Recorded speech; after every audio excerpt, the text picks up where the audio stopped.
caso não é o Supremo Tribunal Federal. Entendi. Uma posição forte também da senhora. A doutora Zélia Maria Guerent Dal Castel, que é médica ginecologista. É um assunto, como foi falado aqui, né, doutora? Entram crenças religiosas, pessoais, a questão de saúde pública, de saúde da mulher. Qual é o ponto de vista da senhora, o tamanho desse problema e para onde deve caminhar o Supremo Tribunal Federal, no seu entendimento? Boa tarde. Desculpa-me, mas eu não vejo como questão religiosa, embora esteja aparecendo aí o crucifixo na minha parede, indicando que eu sou cristã. Mas o motivo não é este. O motivo é: a vida é ou não um valor absoluto? Ou a vida humana tem um valor relativo, dependendo da idade, dependendo da utilidade, dependendo de outros valores de menos importância do que a própria vida. Estranho, nós estamos num momento de grande valorização da vida das árvores, da ecologia, da vida dos animais, salvem as baleias, protejam os ovos da tartaruga.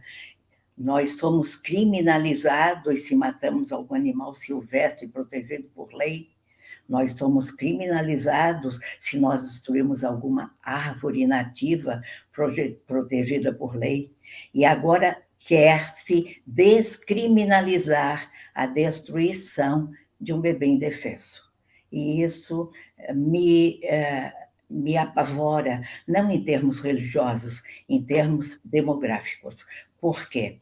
Porque trata-se de uma abertura de um dique, e essa abertura será cada vez maior.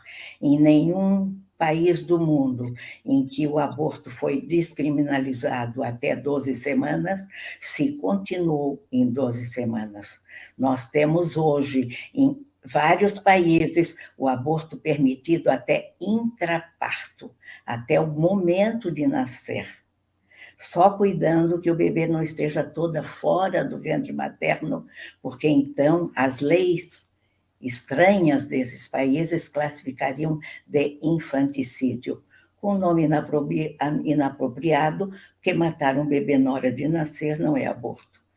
Então, nós corremos um risco muito grande de considerar a vida humana um valor relativo, e isso pode nos levar a situações caóticas, como nós vimos na última Grande Guerra Mundial, em que o indivíduo que incomoda pode ser exterminado.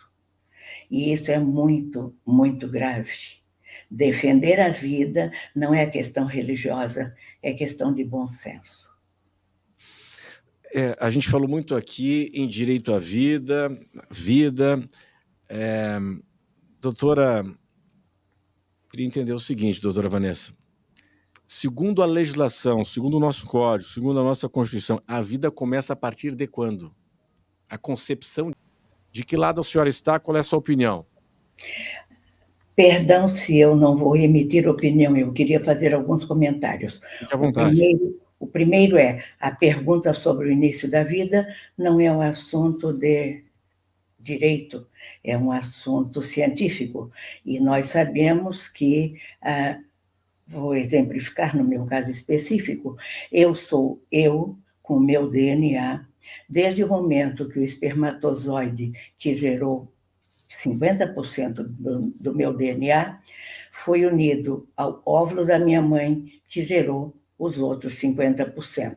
Desde esse momento, eu sou eu, até hoje. Independente, não sou nem o meu pai, nem a minha mãe. Então, desde o momento em que eu me individualizo como pessoa irrepetível, ali eu existo. Esse é o primeiro ponto. O segundo, em relação à estatística, concordo plenamente que a FEBRASGO tenha colocado uma estatística em determinado hospital de 1.500 casos de aborto clandestino, com as situações gravíssimas que chegam até ao óbito, ou com danos para o resto da vida. Dificilmente a mulher sai incólume de um aborto mal executado. Então, aceito essa estatística, mas os 3.000 clandestinos não podem ser colocados em estatística porque não há registro. Registro no hospital, clandestino não registra. Então, não dá para fazer proporção de 3.000 para 1.500.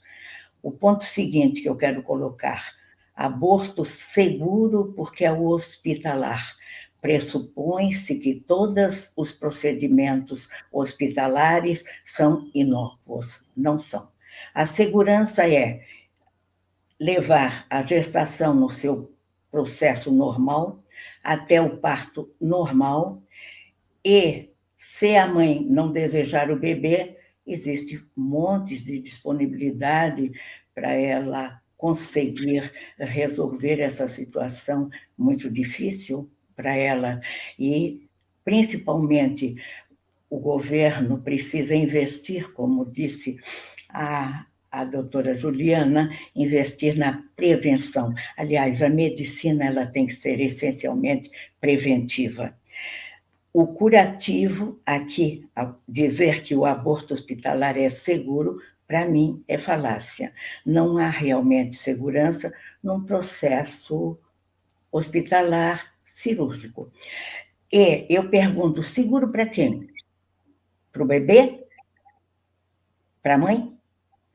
Bem, para a mãe pode ser, se for feito com o procedimento correto. E o bebê?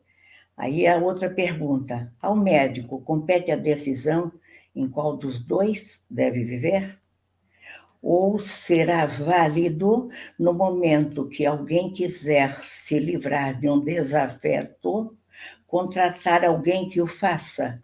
Ora, o médico tem que ser respeitado como aquele que faz tudo para preservar a vida e salvar a vida do seu paciente. No momento em que o médico aceitar ser o executor de uma morte, que confiança vamos ter em que esse médico vai cuidar da minha vida, da minha sobrevivência? Bom, agora eu preciso chamar um intervalo comercial, 7 minutos para as 4 horas, tem muita pergunta por